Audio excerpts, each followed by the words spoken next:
if you consider the list that have been given the mandate, these are seasoned and accomplished statesmen, I should call, otherwise politicians who have distinguished themselves in their separate field of endeavors. Honorable Samuel Okudzeto Ablakwa, he is noted for almost all the very important exposés, like you said, intercepting documents relevant to the forward march and good cause of Ghana. So when you have such a personality part of the list, you should be rest assured that definitely justice is going to be served at the end of the day. There are very important issues that Honorable Okudzeto Ablakwa, in his singular capacity, have raised that have served Ghana a lot of good. Mr. Daniel Demlevo, former Auditor General, we know the capacity he serves. We know the experiential knowledge with which he comes to the table. In fact, he is currently serving at a higher international office. And with his determination and resolve and love to wanting to see Ghana thrive in the new Ghana that His Excellency John Dramani Mahama seeks to build, I have no shred of doubt that such a man will be able to help a good cause. COP retired Nathan Kofi Boakye needs no introduction. Yeah. he definitely needs no introduction. And I can say that the vote that came from Kumasi, that seems a shocker. He has been very instrumental and has been at the center stage of all these orchestrations for the NDC. So if you have such a security official with so much experiential background as far as security systems are concerned, and he's part of this group, look, I can only assure Ghanaians that we should hope for the best.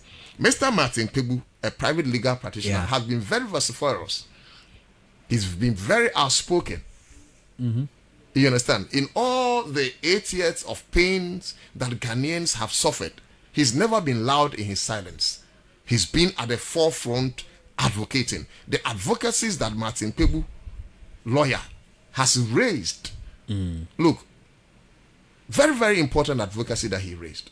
So I am thinking that if there is a change of government and he's considered worthy of being part of the team, it's not only because he articulated, the stance of an incoming government, but at least the things that he did, the things that he said, the capacity that he brought to the table, certain demeanors, how he served his country prior to the change of government, is worthy of emulation.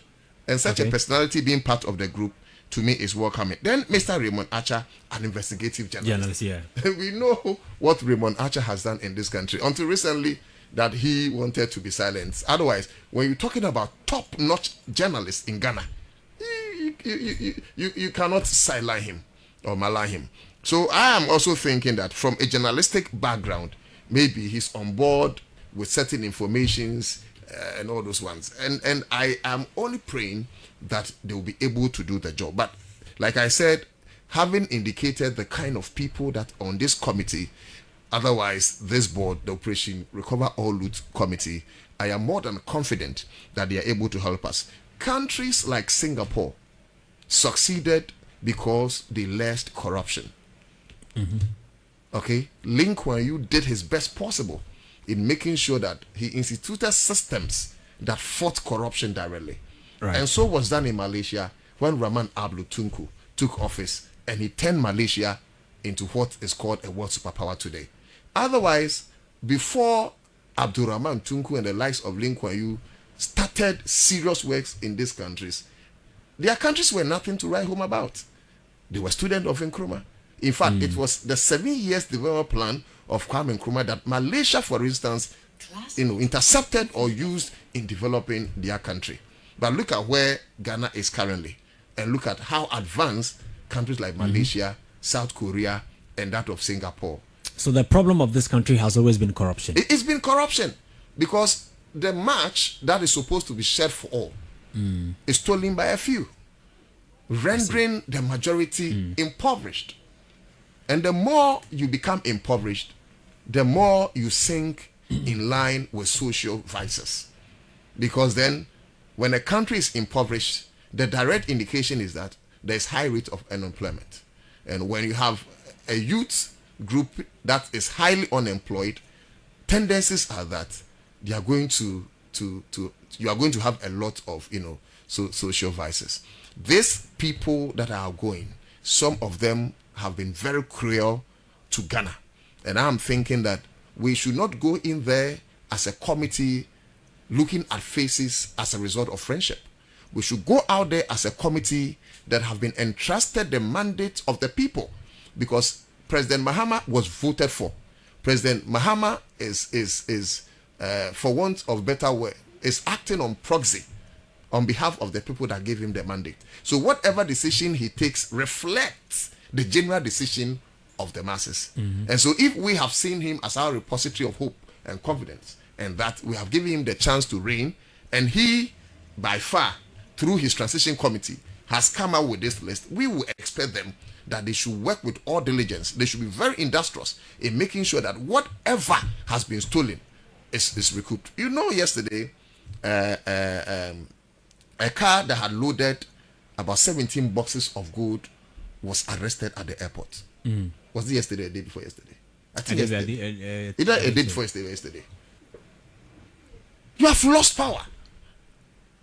And you are stealing such properties out of the country.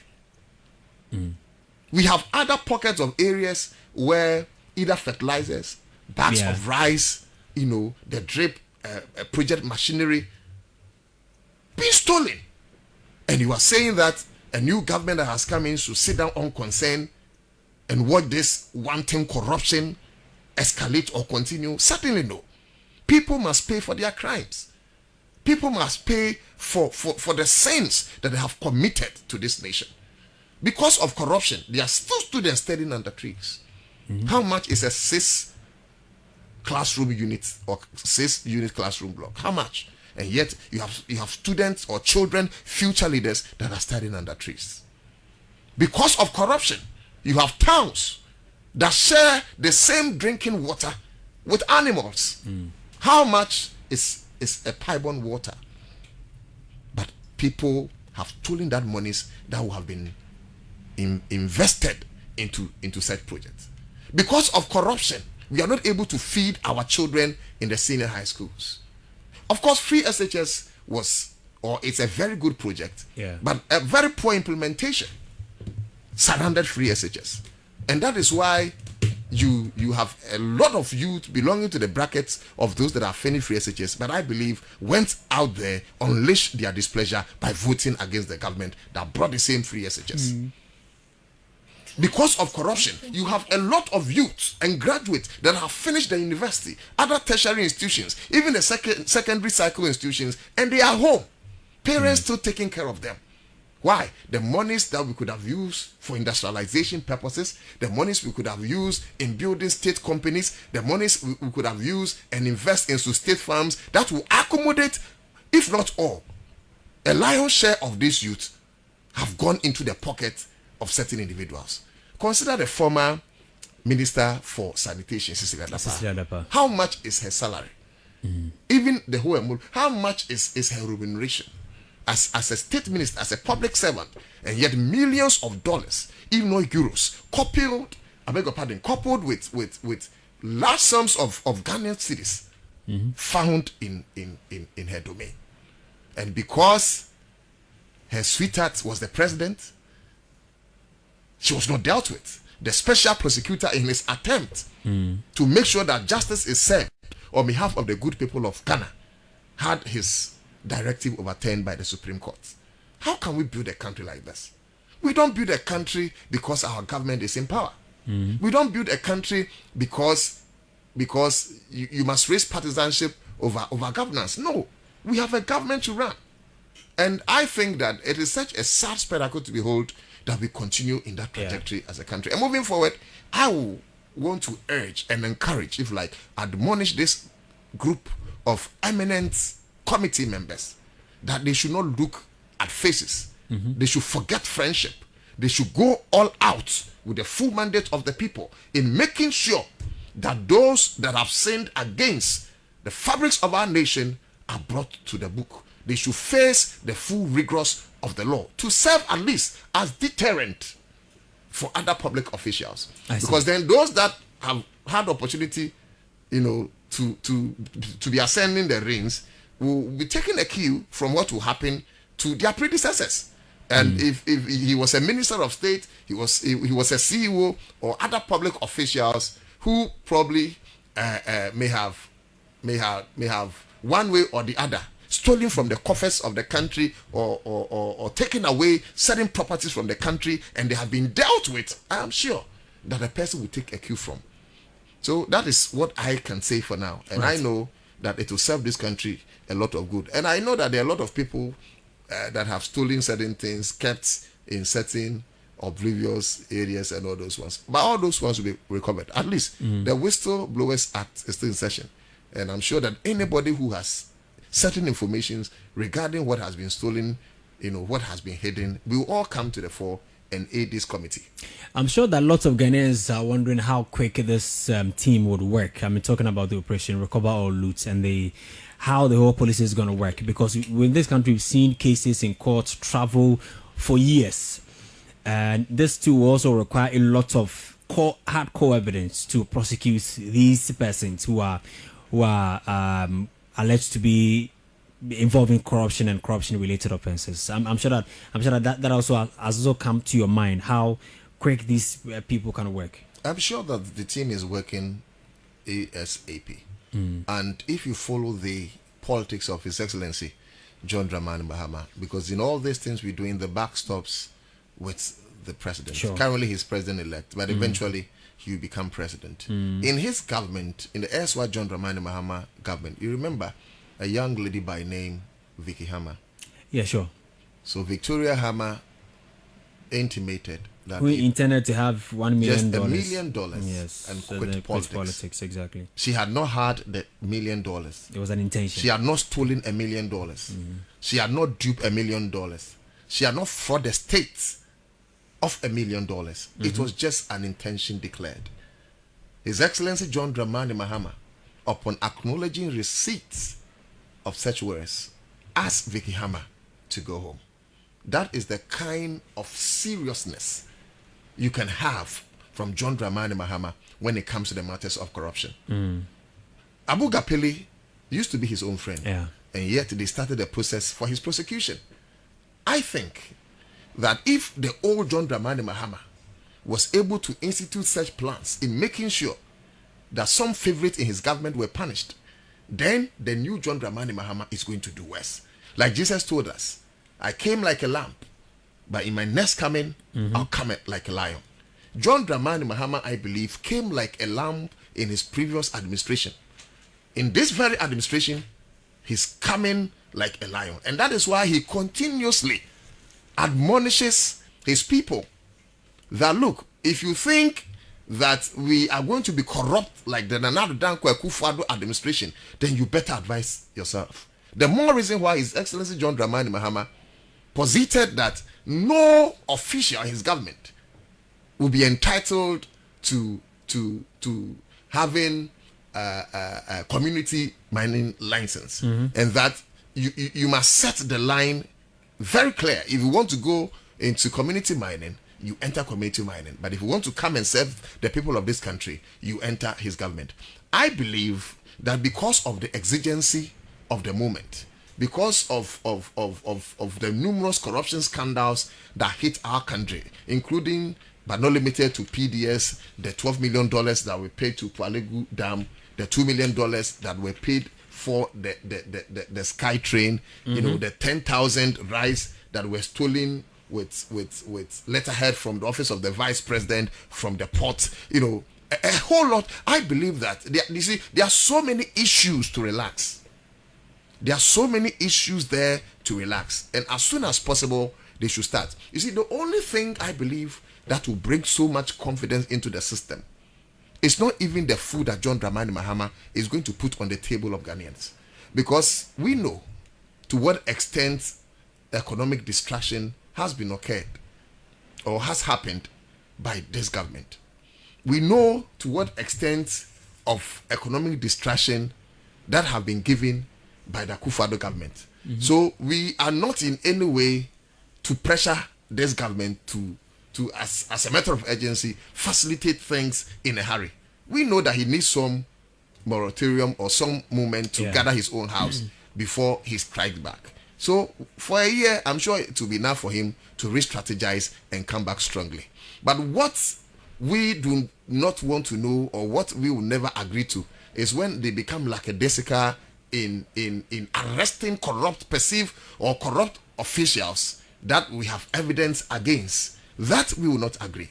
So what has happened, the committee that has been set in place, to me, is never incongruous at all. It's highly in order that they will be able to work as soon as possible and bring perpetrators to book. I am saying that if they are able to arrest some of these criminals, look, Ghanaians will not think twice giving this government another term. I see. Well, let's move to another one. This morning on the page 3 of the Publisher newspaper, Ghana is not broke. The current economy of Ghana is a resilient one that has chalked meaningful gains and prepared to anticipate the withstand future challenges. Dr. Mohamed Amin Adam, the outgoing Minister for Finance, told journalists in Accra that yesterday Dr. Amin Adam suggested that President-elects and the National Democratic Congress are fortunate to take over government at a time the economy has bounced back in a formidable way, with its prospects brighter than ever. It's just a political gimmick. It's just for the optics. It's just eye service that the Minister of Finance is doing. Otherwise, nobody has called for that.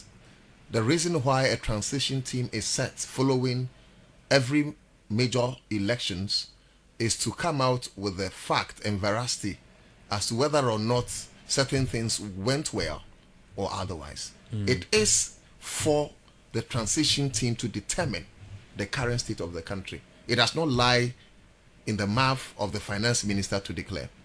I am sure that he's just making that statement so that in the unlikely event that this government takes over and for other international shocks and so forth and so on, things do not go well for them in the immediate term, they will say that we handed over a robust economy to you and you've not been able to manage it well. We are waiting for the determination of the transition team. But in any case, KOJ, if the finance minister seeks to suggest or seeks to say that the economy is robust and that they are handing over, a strong economy to the Mahama-led administration, there are certain basic indicators that we must look at. You don't just make a carpet statement just like that. What are the adjoining indicators that supports or underpins your claim that yes, indeed, Ghana is a robust economy? Now, let's start with basic indicators. In 2016, when John Dramani Mahama was leaving office, and these indicators, the amalgam of them will let you appreciate the matter very well as to whether or not government or Ghana is on a progressive trajectory or Ghana is in retrogression. The inflation rate stood at 15.4% in 2016. As we speak, as a last month, inflation rate stood at, I think, 22.3%, approximately 23%. Yeah. Under this government, inflation went as far as 54% until coming down. You cannot tell me that somebody who left inflation at 15.4% and you that have sent inflation to 54%, now 23%, you have a robust economy than the one they left for you. Exchange rates used to be 4 cedis to $1 in 2016. As we're speaking, I think it is 14 cedis. I stand for correction though. The last I checked, it was 14 cedis. The dollar? Dollar to cedi. No, dollar is like 15.5. Last week I changed. So dollar is 15.5. That is 15 cedis to $1. Unlike 4 cedis to $1 in 2016. We all read Economics 101. And what our lecturers told us, okay, is that the more you have cedis chasing $1, it suggests that your economy is weak. It's weak, yeah. So the more you have fewer cedis chasing $1, it means that your economy is strong. So if under John Dramani Mahama, only 4 cities were chasing $1, and under the finance minister's administration, you have 15 cities chasing $1. I don't need a professor of economics to tell me that yes, indeed, you are not handing over a robust economy. Look, policy rates is what entrepreneurs befriend. Because if you have a bad policy rate, it makes job difficult. The business community is suffering today because of high rate of policy rate in Ghana. And even the Bank of Ghana policy rate, I'm told, currently stands around 28 to 29%. Interbanking rate, quarter, the amount to 4 will be like 30%. Now, how do you tell me that I borrow, say, 100,000 Ghana cedis for an entrepreneurial work, and after a year or two, I am to pay 30,000 cedis extra? Unlike Mahama's administration that fell below the bracket of the current policy rate. You can't tell me that indeed you are handing over a robust economy. Now, in John Dramani Mahama's era, there were certain constitutional funds that he instituted. So, for instance, Heritage Fund. Millions of dollars were left in that fund. John Dramani Mahama left the sinking fund. It is with the sinking fund that they were able to pay off former President Kufuor's debt that he contracted from the IMF. He also instituted other funds like Energy Sector Levy, Ghana Infrastructure Fund, so many funds, Stabilization Fund. In fact, it is with the Stabilization Fund that this government was able to take their first seed money to combat COVID-19. What funds are these governments bequeathing onto John Dramani Mahama? They rather came and depleted the funds that was instituted for them. You can't tell me that you are handing over a robust economy to an incoming administration when these statutory funds have been depleted. Unlike the John Dramani Mahama administration, who handed over this quantum of funds to you. In areas of resources, you had additional 2 oil fields. Mahama ran this country with 1 oil field. What have they been able to do with the additional oil fields? And this is coupled with the natural mineral resources like gold, like diamond, and so forth and so on. This is far different from other grants and other internally generated funds. And this is minus the external and external borrowings that they have been contracted from the World Bank or the IMF or other international markets. And this is even different from the monies that were printed for them by Bank of Ghana, contravening the statute of the Constitution that suggested that following an end of fiscal year, a government cannot, or Bank of Ghana is disallowed to print more than 5% of the previous revenue that accrued to the country. So that if Ghana, for instance, accrued 100 cedis, Bank of Ghana cannot go more than 5 cedis extra. But we lived in this country, and Bank of Ghana printed close to 70 billion Ghana cedis. Most of them without parliamentary approval. You see why some of them will be going to jail? Yes, because they will have to account for their sins. You cannot just contravene the law and go scot-free. We are not in a banana republic. Even in the jungle, there are rules of law. Please, you understand what I'm saying? Sure. So what the statement the finance minister can never be true. And the indices that have been indicated are all lying bare and naked before us for us to assess. It is no more about rhetorics. They did a plethora of them, except they still think that we are in the campaign season. We have left the campaign platform, so we have a government to run now. So, Mr. Finance Minister, if you think the economy you are leaving behind or you are bequeathing onto the incoming government is robust, please allow the transition team to determine. Hey, an economy whose president flew 18,000 euros per hour. How can that economy be robust when you had a certain private jet? You claim the private jet was not in good shape, but the same private jet was being used by the president of Liberia. It can never be a robust economy. A robust economy with unemployment rates the highest, rising to about 14.7%. And I even think that is a massage figure. Because the number of youths and graduates that, brother, are unemployed in this country, I'm telling you, they go past the 14.7 indicated figure. So if you are handing over an economy with unemployment rate of 14.7%, when you took the same unemployment rate from 8% from your predecessor, how can you tell me that you are handing over a robust economy? No, do the indices. You took the unemployment economy from 8%. You are handing over the same unemployment economy at 14.7%, and you are telling me that you are handing over a more robust economy than the one you took. But we went to the same schools with them. If not with them, with their children. Why do they want to play the role of intelligence and render all of us fools? As if we are not intelligent. As if they went to universities in the sky respectfully. As if they were taught by the Queen of England, if like King Charles of England. No, the same books they read are the same books we read. He may be a finance minister. He may have attained certain level as far as, fiscal indices are concerned and so forth and so on. But he's not the only person that knows the books as far as finances are concerned. Dr. Forsins and all those guys are there. And I'm sure that they are ever ready to challenge the figures.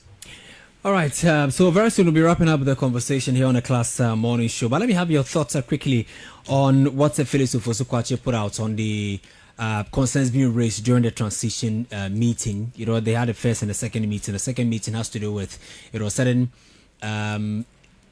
payments, last-minute recruitment being done, but the outgoing government is failing to adhere to the concerns of the incoming government.